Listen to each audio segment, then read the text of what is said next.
लोग क्या पढ़ेंगे भाई, तो आज हम सब लोग जो आपके 2020 में यूपीएससी सिविल सर्विस एग्जामिनेशंस के प्रीलिम्स में आपके इकोनॉमी के क्वेश्चंस आपके पूछे गए थे, उन्हीं इकोनॉमी के क्वेश्चंस को आज हम लोग देखने की कोशिश करेंगे। तो हमें उम्मीद है कि हम भी तैयार हैं और आप सब लोग भी इन क्वेश्चंस को करने के लिए तैयार होंगे। तो जबरदस्त तरीके से आज हम देखने की कोशिश करते हैं कि आखिर में वो कौन कौन से प्रश्न हैं जो आज हमें इस क्लास में करने की जरूरत है, आज हमें समझने की जरूरत है। तो देखिए, पहला सवाल आप सब लोगों के पास है, पहला सवाल आप सब लोगों के पास है। क्वेश्चन नंबर 1 देखिए क्या पूछ रहा है, और एक एक करके खूब अच्छे से देखना है, इत्मीनान से। पहले क्वेश्चंस को समझना है, फिर उसके स्टेटमेंट को पढ़ना है, और तब जाकर के आपको सही उत्तर तक पहुंचना है। अगर आप सही उत्तर तक पहुंचते हैं तो बहुत अच्छी बात है, नहीं पहुंचते तो मैं आपकी मदद करूंगा। ठीक है भाई, पहला question, What will be the reference to the Indian economy after the 1991 economic liberalization? Consider the following statements. 1991 का जो आर्थिक उदारीकरण का दौर था, 1991 का जो आर्थिक उदारीकरण के बाद की जो भारतीय अर्थव्यवस्था थी, उसके संबंध में बहुत सारे स्टेटमेंट्स आपके दिए गए हैं, बहुत सारे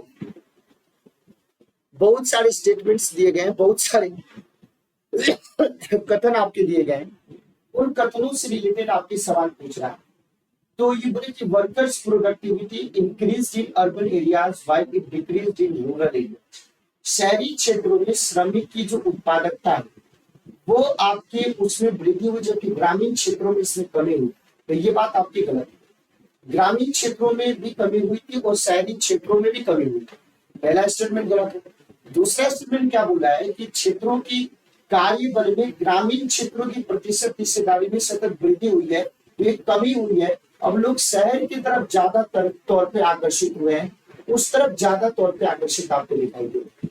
तो जो आपको ध्यान रखने की जरूरत है, तीसरा स्टेटमेंट है कि ग्रामीण क्षेत्रों में गैर कृषि अर्थव्यवस्था में वृद्धि हुई। In rural areas the growth in non farming, the in rural areas in rural areas the growth in non farm economy increased। ग्रामीण क्षेत्रों में गैर कृषि व्यवस्था में क्या हुई है भाई, गैर कृषि अर्थव्यवस्था में वृद्धि हुई है, पहली बात। दूसरा कि the growth rate in rural employment decrease, यानी ग्रामीण रोजगार की वृद्धि दर में क्या हुई है भाई, कमी हुई है। ये भी दूसरा स्टेटमेंट भी सही है। तो तीसरा स्टेटमेंट भी सही है और चौथा स्टेटमेंट भी सही है। तो इस तरीके से सवाल क्या पूछ रहा था, कौन सी स्टेटमेंट आपके सही है। क्वेश्चन नंबर 2 देखिए, कृषि में फर्टिगेशन के बारे में बात करें। तो ये जो फर्टिगेशन शब्द आपको दिखाई देता है, तो ये फर्टिगेशन शब्द आपके बना कैसे। हेलो हेलो,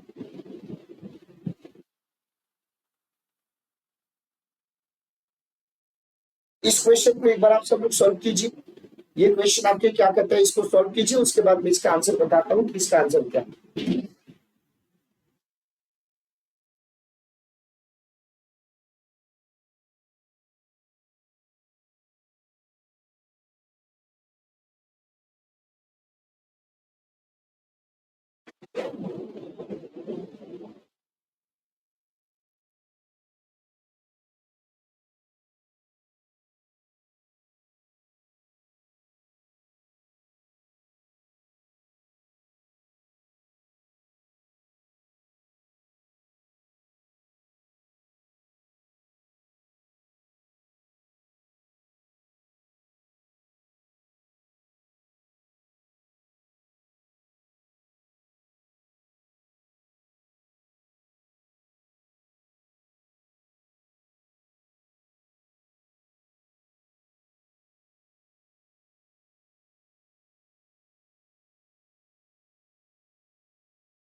चलिए भाई आंसर बताइए आप सब लोग। तो ये जो क्वेश्चन आपके बोला है, अगर हम आपसे सवाल पूछे तो ये सवाल जो आपके बोला है उसको ध्यान रखने की जरूरत है। तो इसमें दो शब्द है आपके, दो शब्द है, दो शब्दों से मिलकर के ये फर्टिगेशन वर्ड बना है। तो फर्टिगेशन कैसे बना है? तो एक कौन सा है फर्टिलाइजेशन, एक कौन सा है फर्टिलाइजेशन, दूसरा कौन सा है इरिगेशन, एक कौन सा है फर्टिलाइजेशन, दूसरा कौन सा है इरिगेशन। इन दोनों को मिला करके एक नया शब्द बना है और उसी शब्द को हम क्या बोलते हैं? फर्टिगेशन बोलते हैं। अब बात ये आता है कि चलो ठीक है फर्टिगेशन आपने बताया। देखिए सवाल ये आता है कि कृषि में, एग्रीकल्चर में अगर हम फर्टिगेशन के प्रॉफिट के बारे में बात करें कि फर्टिगेशन के लाभ क्या है, तो फर्टिगेशन के लाभ के तौर पर अगर हम बात करते हैं तो फर्टिगेशन के लाभ क्या क्या है? तो फर्टिगेशन के लाभ के तौर पे देखिए क्या क्या आपको दिखाई देता है। सिंचाई जल की क्षारीयता का नियंत्रण इसके थ्रू आपके संभव है। Controlling the alkalinity of irrigation water is possible, पहली बात। दूसरी बात क्या है? दूसरी बात आपके है कि रॉक फास्फेट और सभी अन्य फास्फेटिक उर्वरकों का सफलता के साथ अनुप्रयोग संभव है, ये सही बात है। तीसरी बात कि पौधों के लिए पोषक बढ़ी हुई मात्रा में सुलभ किए जा सकते हैं, ये सही स्टेटमेंट है। चौथा स्टेटमेंट रासायनिक पोषकों की निष्कासन में कमी आपके संभव है, ये भी स्टेटमेंट सही है। तो आपको ध्यान रखने की जरूरत है कि इसमें तीन स्टेटमेंट, 1, 3 और 4 आपको सही दिखाई देता है। तो इस तरीके से करेक्ट आंसर के तौर पे आपको सी आंसर दिखाई देता है। अब देखो सवाल ये कि कृषि में शून्य जुताई, जीरो टिलेज क्या होता है? तो जब जीरो टिलेज के बारे में बात करते हैं तो जीरो टिलेज के संदर्भ में आप देखने की जरूरत है कि जुताई रहित कृषि या बिना जुताई के खेती, ये खेती करने का क्या भी एक तरीका है, ये खेती करने का एक तरीका है। तो इससे लाभ क्या? तो पहला लाभ बता रहा है कि पिछली फसल के अवशेषों को जलाए बिना गेहूं की बुआई क्या भी संभव है, पहला। चावल की नई पौध की नर्सरी बनाए बिना धान के बीजों का न मृदा में सीधे रोपण आपके संभव है, दूसरी। मृदा में कार्बन पृथक्करण संभव है, ये तीसरी बात। यानी जो विकल्प यहाँ पे आपको दे रहे हैं, जो विकल्प आपको यहाँ पे दे रहे हैं उनमें से तीनों के तीनों जो आपके विकल्प है, विकल्प नंबर 1, फिर विकल्प नंबर 2, फिर विकल्प नंबर आपके 3, तो ये विकल्प नंबर 1 और 2 इसमें से सही है। लेकिन जो तीसरा विकल्प है जिसमें बोला है कि मृदा में कार्बन पृथक्करण संभव है, तो मृदा में कार्बन पृथक्करण संभव है, ये सवाल क्या बोला है? तो बोले कि क्या लाभ है? तो ये सवाल बोले कृषि में शून्य जुताई के क्या क्या लाभ है? तो कृषि में शून्य जुताई के ये लाभ है। तो क्या मृदा में कृषि, जो मृदा में कार्बन है उसका पृथक्करण संभव है? तो बिल्कुल मृदा में कार्बन का पृथक्करण संभव है। तो यहाँ पे ऑप्शन के तौर पे क्या क्या देना चाहिए? तो 1 और 2 के साथ साथ 3 भी देना चाहिए। तो 1 और 2 तो यहाँ पे है लेकिन 3 नहीं है, तो इसलिए ऑप्शन नंबर ए गलत हो जाएगा। हमें 1 भी चाहिए, हमें 2 भी चाहिए और साथ ही साथ हमें 3 भी चाहिए। तो इस तरीके से करेक्ट ऑप्शन के तौर पे हमें ऑप्शन नंबर क्या दिखाई देता है भाई? डी दिखाई देता है। अब इस सवाल देखो क्या पूछ रहा है कि भारत में दालों के उत्पादन के संदर्भ में, भारत में दालों के उत्पादन के संदर्भ में निम्नलिखित कथनों पर विचार कीजिए। भारत में दालों के उत्पादन के संबंध में निम्नलिखित कथनों पर विचार कीजिए और बताइए कि कौन कौन से कथन इस मामले में आपके क्या है, सही है। तो पहला कि जो उड़द की खेती होती है वो खरीफ और रबी दोनों फसल में की जाती है, ये सही बात है। कुल दाल उत्पादन का लगभग आधा भाग केवल मूंग का होता है, ये गलत स्टेटमेंट है। आधा भाग नहीं बल्कि 11% हिस्सा होता है।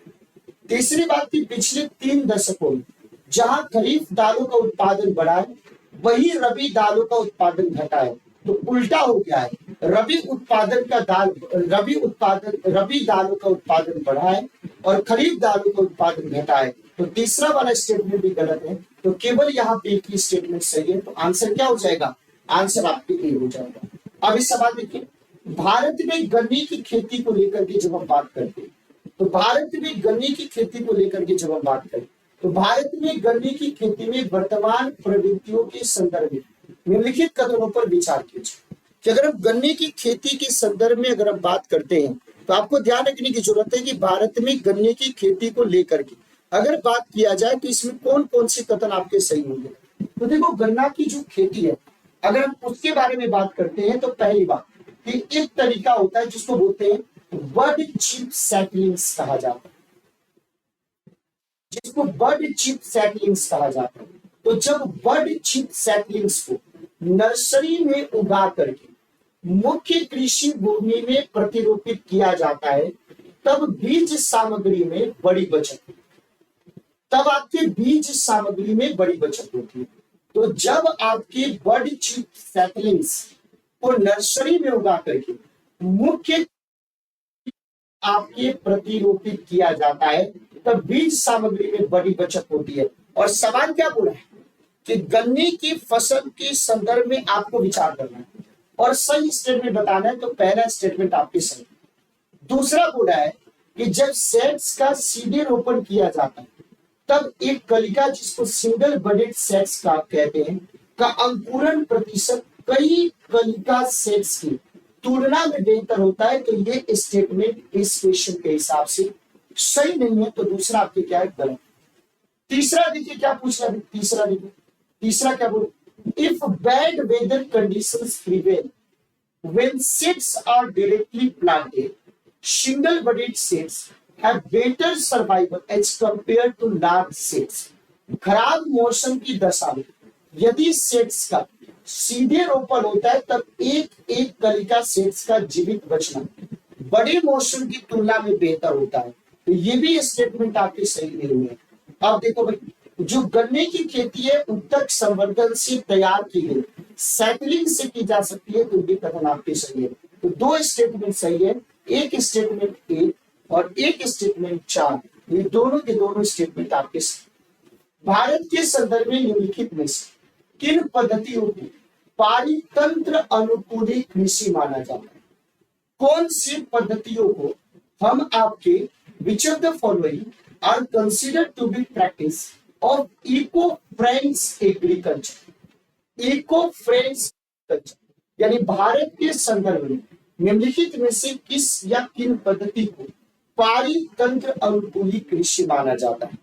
पारितंत्र अनुकूली कृषि माना जाता है। अगर आपसे सवाल पूछा जाए तो पारितंत्र अनुकूली कृषि किसको किसको कह करके संबोधित किया जाता है तो आप बता सकते हैं। तो देखो, मैंने आपको पहले बताया था कि पारितंत्र अनुकूली कृषि में फसल विविध रूप यानी क्रॉप डाइवर्सिफिकेशन लिया जाता है। पहली बात आपने बोला कि ठीक है। दूसरा आ जाता है सीव आधिपत्य, जिसको लेग्यूम इंटेंसिफिकेशन कहते हैं, जिसको लेग्यूम इंटेंसिफिकेशन कहते हैं।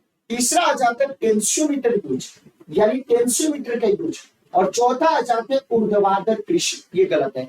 तो ऊपर के जो 3 स्टेटमेंट्स हैं वो आपके सही हैं, जो चौथा स्टेटमेंट है वो आपके सही नहीं है। फिर उसके बाद स्टेटमेंट बोल रहा है कि खेती में जो बायोचार है उस बायोचार के क्या उपयोग है? What is the use of biochar in farming?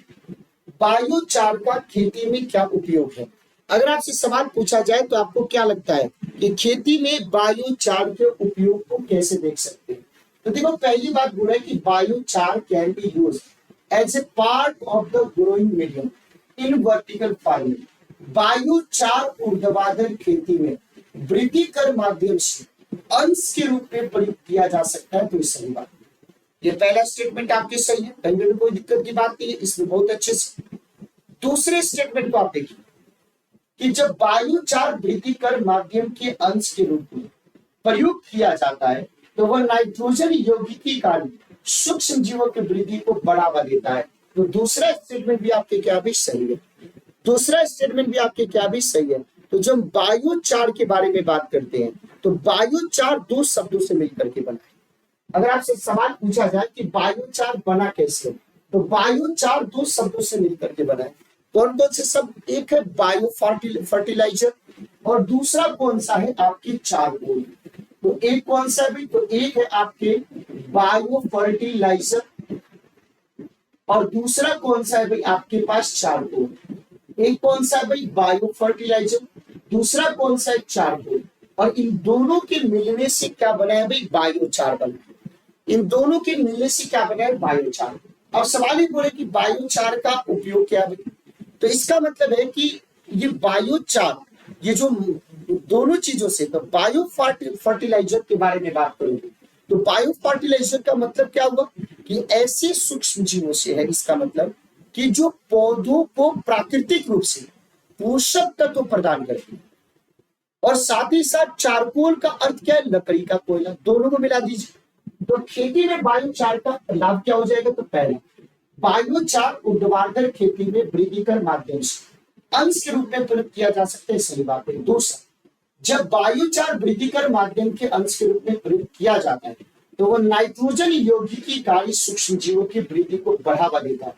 तो दूसरा स्टेटमेंट भी आपके क्या है? सही है। अब तीसरे स्टेटमेंट को देखिए कि तीसरा स्टेटमेंट क्या बोल रहे?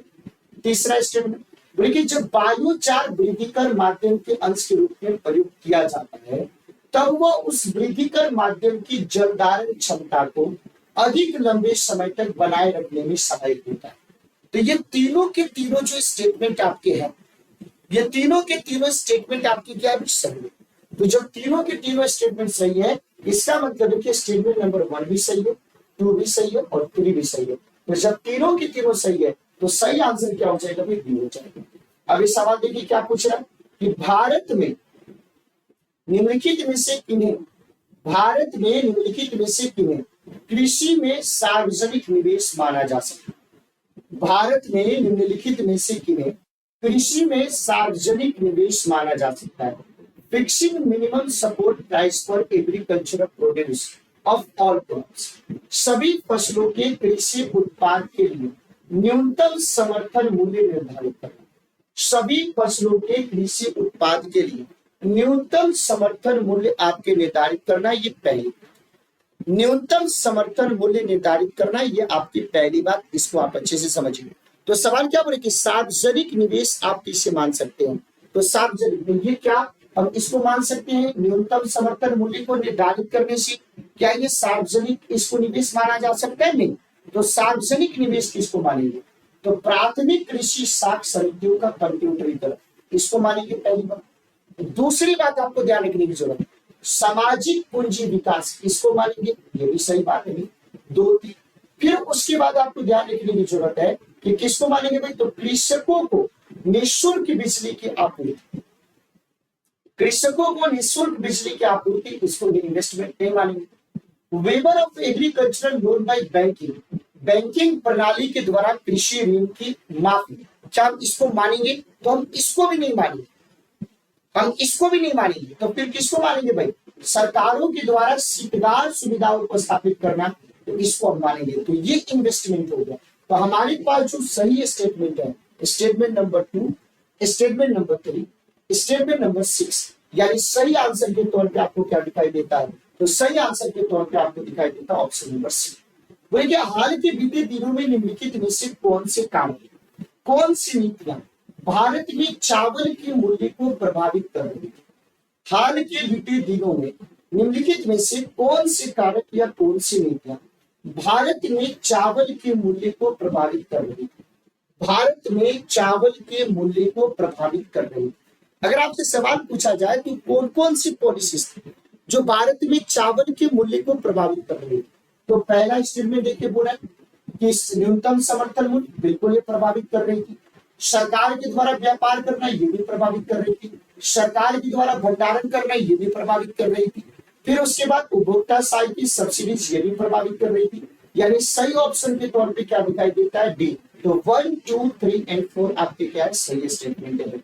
नेक्स्ट क्वेश्चन देखिए क्या पूछ रहा है। नेक्स्ट क्वेश्चन देखिए, नेक्स्ट क्वेश्चन बोले कि किसान क्रेडिट कार्ड योजना के अंतर्गत, किसान क्रेडिट कार्ड योजना के अंतर्गत, किसान क्रेडिट कार्ड योजना के अंतर्गत निम्नलिखित में से किन किन उद्देश्यों के लिए कृषकों को अल्पकालीन ऋण समर्थन उपलब्ध कराया जाता है? Under the Kisan credit card scheme, short term credit support is given to farmers for which of the following purpose? Kisan credit card योजना के अंतर्गत निम्नलिखित में से किन किन उद्देश्यों के लिए कृषकों को अल्पकालीन ऋण समर्थन उपलब्ध कराया जाता है? Working capital for maintenance of farm assets, farm परिसंपत्तियों के रखरखाव हेतु कार्यशील पूंजी के लिए, पहली बात। दूसरा बोले कि कंबाइन कटाई मशीन, ट्रैक्टर और मिनी ट्रकों की क्रय के लिए दूसरी बात। तीसरा बोले कि फार्म परिवारों की उपभोग आवश्यकताओं के लिए। तो अगर आपसे सवाल पूछा जाए तो किसान क्रेडिट कार्ड योजना के बारे में बात करें तो किसान क्रेडिट कार्ड योजना के संदर्भ में जो पहला स्टेटमेंट है परिसंपत्तियों के रख रखाव हेतु कार्यशील पूंजी के लिए ये बिल्कुल आपका सही। तीसरा स्टेटमेंट दूसरा वाला आपके गलत है। तो बोले कि किस लिए आपकी अल्पकालीन वित्त समर्थन फार्म परिवार को उपयोग आवश्यकताओं के लिए इसके लिए भी आपके लिए उपलब्ध कराया जाता है, इसके लिए भी आपको उपलब्ध कराया जाता है। तो दूसरा स्टेटमेंट भी आपके सही, मतलब तीसरा स्टेटमेंट भी सही। अब तीसरे के बाद ये दो और स्टेटमेंट है, इसको आप थोड़ा ध्यान से पढ़िए कि क्या बोल रहा है, और ध्यान से आप इसको पढ़िए कि क्या बोल रहा है। तो अब ये बोल रहे हैं कि फसल कटाई के बाद के खर्चों की लिए सेवा परिवार के लिए घर निर्माण तथा गांव में शीतागार सुविधा की स्थापना के लिए बिल्कुल है। तो 1, 3 और 4 जो स्टेटमेंट है ऑप्शन नंबर बी ये बिल्कुल ही आपके सही है, इसमें कोई भी गलती नहीं है। निम्नलिखित तथ्यों पर विचार कीजिए कौन कौन से स्टेटमेंट आपके सही है। देखिए in the case of all cereals, pulses and oilseeds the procurement at minimum support prices unlimited in any state duty of India सभी अनाजों, दालों एवं तिलहनों का न्यूनतम समर्थन मूल्य पर प्रापण यानी खरीद भारत के किसी भी राज्य केंद्र शासित प्रदेश में असीमित होता है। ये पहला स्टेटमेंट आपके बोल रहा है। क्या होता है भाई, असीमित होता है। ये पहला स्टेटमेंट आपके बोल रहा है। आपने बोला कि चलो ठीक है, तो न्यूनतम समर्थन मूल्य को पहले आप समझ लो। जैसे आप मिनिमम सपोर्ट प्राइस को समझ लोगे तो और सारी बातों को समझना आपके लिए बहुत आसान हो जाएगा। तो न्यूनतम समर्थन मूल्य क्या होता है, मिनिमम सपोर्ट प्राइस क्या होता है, यह न्यूनतम मूल्य होता है जिस पर सरकार किसानों के द्वारा बेचे जाने वाले अनाज की पूरी मात्रा खरीदने के लिए तैयार नहीं। तो ये जो मिनिमम सपोर्ट प्राइस है एमएसपी है, इसकी घोषणा कब करी जाती है, तो किसी भी फसल को बोने से पहले ही सरकार मिनिमम सपोर्ट प्राइस की क्या कर देती है भाई, घोषणा कर देती है। आपने बोला कि चलो ठीक है ये पूरी बात समझ में आ गई। तो ये बोले कि किसी भी राज्य में असीमित होती है भाई, तो असीमित खरीद नहीं हो सकती, असीमित खरीद नहीं हो सकती है। तो पहला वाला स्टेटमेंट क्या है। अब दूसरे स्टेटमेंट को देखिए, जो अनाज एवं दालों का एमएसपी किसी भी राज्य केंद्र शासित प्रदेश में उस स्तर पर निर्धारित किया जाता है जिस स्तर पर बाजार मूल्य कभी नहीं पहुंच पाता। ऐसी कोई बात नहीं, मूल्य निर्धारण जो है वो राज्य स्तर पे नहीं होता। जो आपके मूल्य निर्धारण किया जाता है उसको राज्य स्तर पर नहीं किया जाता, उसको राज्य स्तर पर नहीं किया जाता है। मूल्य जो निर्धारण है उसको राज्य स्तर पर नहीं किया जाता। तो ना ही कथन 1 सही है और ना ही कथन 2 सही है। What is the importance of the term interest coverage ratio of A firm in India. Bharat में फर्म के ब्याज व्याप्ति अनुपात, भारत में फर्म के ब्याज व्याप्ति अनुपात पद का क्या महत्व है। भारत में फर्म के ब्याज व्याप्ति अनुपात पद का क्या महत्व है, अगर आपसे सवाल पूछा जाए तो ब्याज व्याप्ति अनुपात जो आपके टर्म है, जो ये पद है, उसका मतलब क्या है। तो उसका मतलब मैं आपको बता देता हूं कि यह उस फर्म जिसे बैंक ऋण देने जा रहा है कि वर्तमान जोखिम को समझने में क्या करता है, मदद करता है। ये पहला स्टेटमेंट है। दूसरा, यह उस फर्म जिसे बैंक ऋण देने जा रहा है कि आने वाले जोखिम के मूल्यांकन में मदद करता है। तो दूसरा स्टेटमेंट सही, तो दूसरा स्टेटमेंट सही। उधार लेने वाली फर्म का ब्याज व्याप्ति अनुपात जितना अधिक होगा उसकी ऋण समाशोधन क्षमता उतनी ही खराब होगी। ये स्टेटमेंट सही नहीं है। तो पहला वाला स्टेटमेंट सही है। तो इस तरीके से आंसर क्या हो जाएगा, निम्नलिखित कथनों पर विचार कीजिए। 2020 में इकोनॉमी के भरपूर मात्रा में सवाल पूछे हुए, तो उन सारे भरपूर मात्रा के सवाल को आज के इस क्लास में हमें देख लेना और मन लगा करके इस एक एक स्टेटमेंट को, इस एक एक सवाल को आप लोगों को समझ लेना। तो एक बार आप सब लोग बताइए कि अभी तक की सारी बातें आपको समझ में आ रही है कि नहीं आप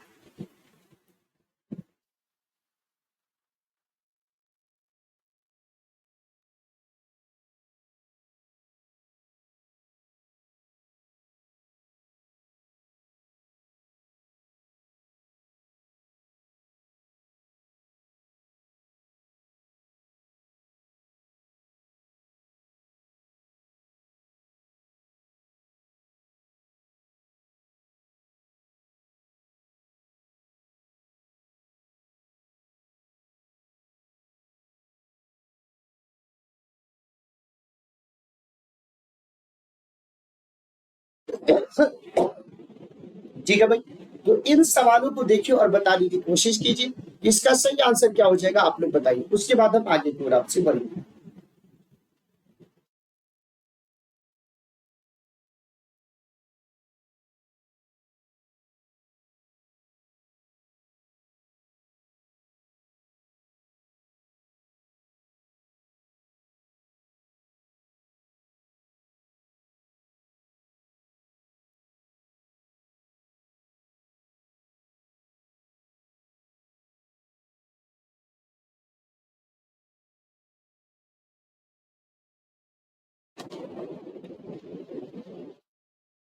अब इस सवाल को देखिए, सवाल क्या पूछे तो बच्चे लेकिन निम्नलिखित कथनों पर विचार कीजिए। The weightage of food in consumer price index, the weightage of food in consumer price index, जिसको बोलते हैं CPI, is higher than that in wholesale price index WTI. तो सीपीआई की क्या बोला है कि the weightage of food in consumer price index is higher that that in wholesale price index, यानी जो खाद्य वस्तुओं का उपभोक्ता मूल्य सूचकांक है सीपीआई में, जो भार है उसके थोक मूल्य सूचकांक डब्ल्यूपीआई में दिए गए भार से आपकी क्या भी ज्यादा है, अधिक है, पहले। दूसरा बोले कि the WPI does not capture changes in the prices of services which CPI does. WPI सेवाओं के मूल्यों में होने वाले परिवर्तनों को नहीं पकड़ता है, जैसे कि आपकी सीपीआई पकड़ता है। जैसे कि क्या पकड़ता है? सीपीआई आपके पकड़ता है। तो निम्नलिखित कथनों पर आप विचार कीजिए और बताइए कि आपको इसमें से कौन से सवाल, कौन से ऑप्शन इसमें आपको सही लग रहे हैं। थोड़ा सा मतलब ये मतलब आपको परेशान करने वाला सवाल है, थोड़ा आपको गुस्साने वाला सवाल है, लेकिन सवाल इसी तरीके का है। तो पहला वाला स्टेटमेंट जो है वो भी सही है, दूसरा वाला जो स्टेटमेंट है वो भी सही है, तीसरे वाले का कोई मतलब नहीं है। तो इस तरीके से सही ऑप्शन क्या हो जाएगा? तो सही ऑप्शन आपका क्यों हो जाएगा। ये सवाल क्या बोले कि भारतीय अर्थव्यवस्था के संदर्भ में निम्नलिखित कथनों पर विचार, भारतीय अर्थव्यवस्था के संदर्भ में निम्नलिखित कथनों पर विचार। Commercial paper is short term unsecured promissory note, वाणिज्यिक पत्र अल्पकालीन प्रतिभूति रहित वचन पत्र आपका होता है पहले। दूसरा जमा प्रमाण पत्र, जिसको सर्टिफिकेट ऑफ डिपॉजिट कहा जाता है, भारतीय रिजर्व बैंक के द्वारा किसी निगम को निर्गत किया जाने वाला दीर्घकालीन प्रपत्र होता है। तीसरा call money is a short term finance used for inter bank transaction, शीघ्रावधि द्रव्य अंतर बैंक लेन देनों के लिए प्रयुक्त अल्प अवधि का वित्त है।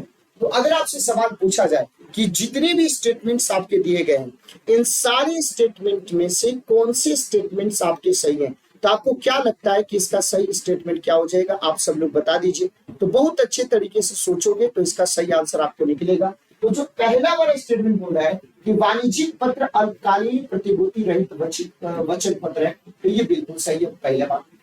दूसरा वाला स्टेटमेंट जो है आपको सही नहीं है। तीसरा वाला जो स्टेटमेंट है कि जो कॉल मनी अंतर बैंक लेन देनों के लिए प्रयुक्त अलग अल्पावधि का है, तीसरा वाला भी सही है। तो पहला भी सही है और तीसरा भी सही है, पहला भी सही है और तीसरा भी सही है। इस तरीके से सही आंसर क्या हो जाएगा? ये हो जाएगा। तो पहला भी सही है और तीसरा भी सही है, तो सही ऑप्शन क्या बिल्कुल सही हो जाएगा। नेक्स्ट क्वेश्चन, भारतीय अर्थव्यवस्था के संदर्भ में, भारतीय अर्थव्यवस्था के संदर्भ में निम्नलिखित में से कौन से गैर वित्तीय ऋण में आपके सम्मिलित, निम्नलिखित में से कौन से आपके गैर वित्तीय ऋण में सम्मिलित है? अगर आपसे सवाल पूछा जाए क्वेश्चन 58 का, तो आपको क्या लगता है कि इसका सही आंसर क्या होगा? तो जो परिवारों का बकाया गृह ऋण है वो भी शामिल है, क्रेडिट कार्डों पर बकाया राशि ये भी सही है, राजकोषीय बिल ये भी सही है। तो तीनों के तीनों जब सही है तो हमारे पास ऑप्शन के तौर पे भी सही है, तो ऑप्शन के तौर पे भी क्या हो जाता है? बी हो जाता है। नेक्स्ट सवाल, यदि आरबीआई प्रसारवादी मौद्रिक नीति का अनुसरण करने का निर्णय लेता है तो वह निम्नलिखित में से क्या नहीं करेगा? वो निम्नलिखित में से क्या नहीं करेगा? यदि आरबीआई प्रसारवादी मौद्रिक नीति का अनुसरण करने का निर्णय लेता है तो वह निम्नलिखित में से क्या नहीं करेगा? निम्नलिखित में से क्या नहीं करेगा? तो आपको ध्यान रखने की जरूरत है कि अगर आरबीआई ने ऐसा फैसला ले लिया तो वो सीमांत अस्थायी सुविधा दर को नहीं बढ़ाएगा। यानी दूसरा स्टेटमेंट जो है वो आपके सही है और उसके बाद कोई नहीं सही। निम्नलिखित कथनों पर विचार कीजिए। अलग अलग आपके दो स्टेटमेंट्स आपको दिए गए और उन दोनों स्टेटमेंट्स के बारे में आपको ध्यान रखने की जरूरत है और बहुत अच्छे से आप इसका आंसर बता सकते हैं कि एक शब्द है कृषि क्षेत्र को अल्पकालीन साख परिदार करने के संदर्भ में जिला केंद्रीय सहकारी बैंक जिसको DCCBS अनुसूचित वाणिज्यिक बैंकों एवं क्षेत्रीय ग्रामीण बैंकों की तुलना में अधिक ऋण देते हैं। तो इसमें कौन सा भाई? तो पहला वाला गलत है, दूसरा वाला बोले कि DCCCB का एक सबसे प्रमुख कार्य प्राथमिक कृषि साख समिति को निधि उपलब्ध कराना है। तो दूसरा वाला स्टेटमेंट सही है। तो इस तरीके से इसमें केवल और केवल दूसरा स्टेटमेंट सही होगा। तो बी आपका सही आंसर हो जाएगा। इसको देखिए आप सब, यदि आप अपने बैंक के मांग जमा खाते से 1 लाख रुपए की नकद राशि निकालते हैं तो अर्थव्यवस्था में तात्कालिक रूप से मुद्रा की समग्र पूर्ति पर इसका क्या प्रभाव पड़ेगा? If you withdraw ₹1 lakh in cash from your demand deposit account at your bank, the immediate effect on aggregate money supply in the economy will be। यदि आप अपने बैंक की मांग जमा खाते से 1 लाख रुपए की नगद जमा राशि निकालते हैं तो अर्थव्यवस्था में तात्कालिक रूप से मुद्रा की समग्र पूर्ति पर इसका क्या प्रभाव पड़ेगा? देखिए कितना प्यारा क्वेश्चन है। इसको आप लोग डेली झेलते हो, इसको आप डेली झेलते हो और इसी तरीके के सवाल अब आपके पेपर में भी पूछने लगे हैं। तो देखो क्या प्रभाव पड़ेगा? तो मुद्रा की जो समग्र पूर्ति है वो क्या रहेगी भाई? अपरिवर्तित रहेगी। स्वर्ण ट्रांस एक वर्ड है, एक शब्द है जिसको हम लोग क्या बोलते हैं? गोल्ड ट्रांच बोलते हैं, रिजर्व ट्रांच बोलते हैं। रिफर्स टू स्वर्ण ट्रांस यानी रिजर्व ट्रांस निर्दिष्ट करता है। क्या निर्दिष्ट करता है भाई? स्वर्ण ट्रांस क्या निर्दिष्ट करता है? अगर आपसे सवाल पूछा जाए कि स्वर्ण ट्रांस क्या निर्दिष्ट करता है, स्वर्ण ट्रांस क्या बताता है? तो स्वर्ण ट्रांस क्या बताता है कि IMF के द्वारा इसके सदस्यों को एक लाभ प्रणाली है, उसी लाभ प्रणाली को हम रिजर्व ट्रांस कहकर के संबोधित करते हैं। निम्नलिखित कथनों पर विचार कीजिए और बताइए कि कौन से स्टेटमेंट आपके सही होंगे। The value of India Indo Sri Lanka trade has consistently increased in the last decade। पिछले दशक में भारत श्रीलंका व्यापार के मूल्य में सतत आपकी वृद्धि हुई। Textile article constitute an important item of trade between India and Bangladesh. Bharat और बांग्लादेश के बीच होने वाले व्यापार में कपड़े और कपड़े से बनी चीजों का व्यापार प्रमुख है। तो अगर आप सब लोगों को ये बात पता है तो आप हमारे साथ शेयर कर सकते हैं। अगर आपको नहीं पता है तो मैं आपको बताने की कोशिश आपको करूंगा। सवाल दिख रहे हैं क्या पूछ रहे हैं? सवाल आपके बोल रहे हैं तो कौन सा स्टेटमेंट सही है? तो दूसरा वाला जो स्टेटमेंट है वो आपके सही है। तो केवल और केवल दूसरा स्टेटमेंट सही है। तो आंसर क्या हो जाएगा? तो आंसर आपका बी हो जाएगा। नेक्स्ट क्वेश्चन देखिए, भारत में प्रत्यक्ष विदेशी निवेश के संदर्भ में, भारत में प्रत्यक्ष विदेशी निवेश के संदर्भ में निम्नलिखित में से कौन सी उसकी प्रमुख विशेषता मानी जाए? With reference to foreign direct investment in India, which one of the following is considered its major characteristics? It is the investment through capital instruments, essentially in a listed company। यह मूलतः किसी सूचीबद्ध कंपनी में पूंजीगत साधनों के द्वारा किया जाने वाला क्या भी निवेश है। सवाल देख रहे कितना प्यारा पूछ रहा है अभी। तो सवाल देखिए कितना पूछ रहा है कि आपके प्रत्यक्ष विदेशी निवेश के संदर्भ में सवाल आपसे पूछा है। तो ये पहला वाला स्टेटमेंट तो सही नहीं है। यह मुख्यतः ऋण सृजित न करने वाला पूंजी प्रवाह है। तो दूसरा वाला जो स्टेटमेंट है वो आपके सही है। वर्तमान में भारत के अंतरराष्ट्रीय व्यापार के संदर्भ में अंतरराष्ट्रीय व्यापार के संदर्भ में निम्नलिखित में से कौन से कथन आपके सही है? अगर अंतरराष्ट्रीय व्यापार यानी भारत के इंटरनेशनल व्यापार के बारे में बात करेंगे तो इसको आप लोग लगा लीजिएगा। आपको ध्यान रखने की जरूरत है भाई। तो आपको ध्यान रखना है कि ये जो क्वेश्चन आपके पूछा गया था उसको यूपीएससी के द्वारा क्या कर दिया गया? रिमूव कर दिया गया है। लेकिन मैं इसको अलग से आपको बताऊंगा कि इसका करेक्ट एक्सप्लेनेशन क्या होगा। तो अभी आयोग ने रिमूव कर दिया, तो हम भी अपने आप से इसको रिमूव कर देते हैं। व्यापार संबंधित निवेश उपाय, जिसको बोलते हैं ट्रिम्स, के संदर्भ में निम्नलिखित कथनों में से कौन सी कथन आपके सही है? विदेशी निवेशकों के द्वारा किए जाने वाले आयात पर परिमाणात्मक निबंधन आपके निश्चित होते हैं। परिमाणात्मक निबंध आपके क्या होते हैं? निश्चित होते हैं, ये पहली बात बता रहा है। उसके बाद आपको ध्यान रखने की जरूरत है, तो यानी पहला वाला स्टेटमेंट जो है वो आपके सही है। इस संदर्भ ये विदेशी निवेश के से संबंधित है, तो तीसरा स्टेटमेंट भी सही है। तो सही ऑप्शन के तौर पे आपको क्या दिखाई दे रहा है? सी दिखाई दे रहा है। यदि निकट भविष्य में दूसरा वैश्विक वित्तीय संकट होता है, तो निम्नलिखित में से कौन सी कार्य नीतियों का भारत को सबसे अधिक संभावना के साथ कुछ उन्मुक्ति प्रदान कर सकता है? कुछ उन्मुक्ति प्रदान कर सकती है। अगर आपसे सवाल पूछा जाए तो अल्पकालीन विदेशी ऋणों पर निर्भर न रहना, ये भारत को आपके उन्मुक्ति प्रदान कर सकती है। तो सवाल केवल और केवल एक हो जाएगा। तो ये 2020 के जो यूपीएससी सिविल सर्विस प्रीलिम्स में जो सवाल आपके इकोनॉमी के पूछे गए थे, जो बहुत ही थकाऊ, बहुत ही उबाऊ प्रश्न थे, जो 2020 के अच्छे स्टूडेंट से लेकर के टीचरों का छक्का छुड़ा दिया था। लेकिन अब मैं आप सब लोगों को धीरे धीरे अब इतनी आदत में लगा चुका हूं कि अब आप लोगों को इस प्रकार के प्रश्नों में कोई दिक्कत आपको नहीं होगी। तो उम्मीद है कि आपको इस सेशन अच्छा लगा होगा। तो ऑफलाइन कमेंट करके आप सब लोग बताइएगा इस सेशन के बारे में, इस सीरीज के बारे में। सेशन को लाइक करके गुरु दक्षिणा देना, चैनल को सब्सक्राइब करके इस परिवार का सदस्य बनना। आप सब लोगों का इस सेशन में जुड़ने के लिए बहुत बहुत धन्यवाद। Thank you so much. जय हिंद।